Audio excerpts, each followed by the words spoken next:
జాగృతి TV ప్రేక్షకులకు నమస్కారం. హిందూ ఆలయ వ్యవస్థ పరిరక్షణ కోసం అనుక్షణం పరితపిస్తున్న చిలుకూరు బాలాజీ ఆలయ అర్చకులు రంగరాజన్ గారిపై రామరాజ్యం పేరిట వీర రాఘవరెడ్డి అనే వ్యక్తి ఒక మూకతో వచ్చి బెదిరించి దాడి చేసిన ఘటన చూశాం.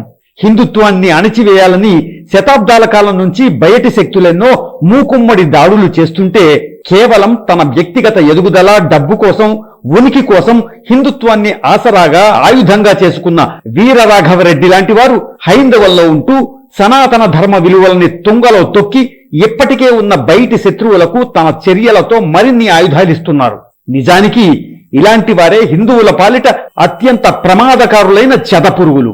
హిందుత్వం పేరిట సాటి హిందువులపైనే దాడి చేసి విభేదాలు సృష్టించి హైందవ వ్యతిరేకుల పని మరింత సులువయ్యేలా చేస్తారు.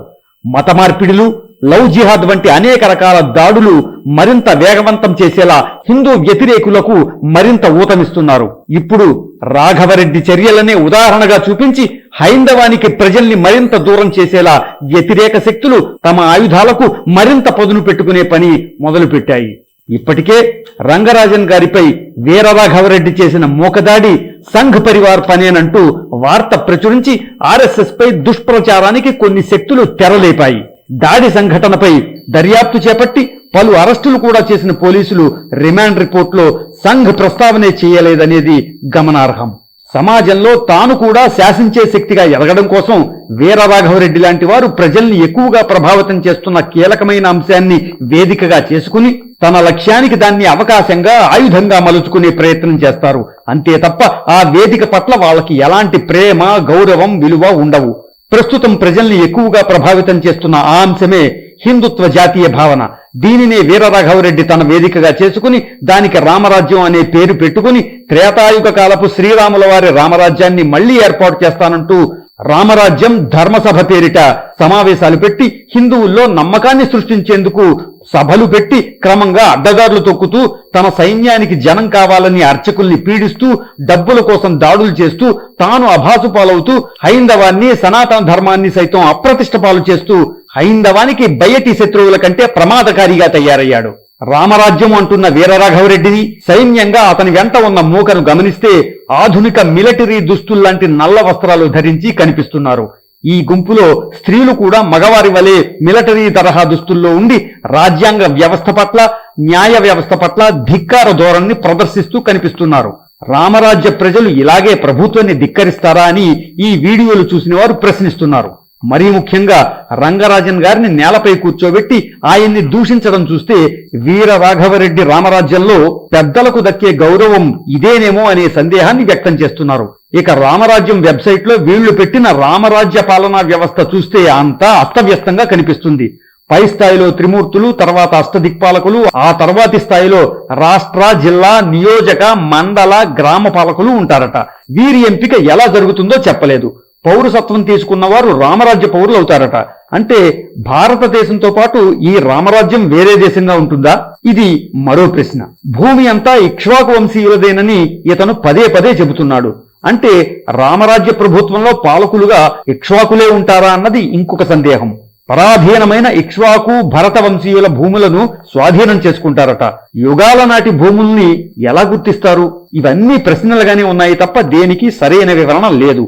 న్యాయ వ్యవస్థ, పోలీసు వ్యవస్థలపై ఆరోపణలు చేస్తున్న వీర రాఘవరెడ్డి రామరాజ్య ఏర్పాటు కోణంలో వారి వల్ల జరిగిన అధర్మం ఏంటో ఎక్కడా చెప్పలేదు. అంతా చిందరవందరగా ఇతని రామరాజ్య ఏర్పాటు ప్రణాళిక ఉంది.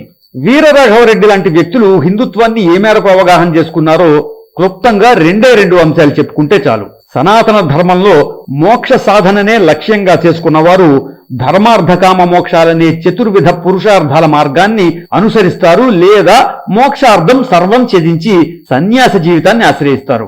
ఇవేవీ పట్టక డబ్బు, అధికారం కోసమే రామరాజ్యాన్ని ఆశ్రయించి హైందవం పేరిట పబ్బం గడుపుకుంటున్న వీర రాఘవరెడ్డి లాంటి వ్యక్తులు, అతన్ని ఆశ్రయించిన వారికి చివరికి ఎలాంటి గతి పట్టిందో కనిపిస్తూనే ఉంది. గృహస్థాశ్రమంలో ఉంటూనే దేవాలయం కేంద్రంగా పౌరులను ధర్మాచరణ దిశగా నడిపించే ఆధునిక యోగి రంగరాజన్ గారిపై దాడి చేసిన వీర రాఘవరెడ్డి స్థాయి గురించి మాట్లాడాల్సిన పని లేదు.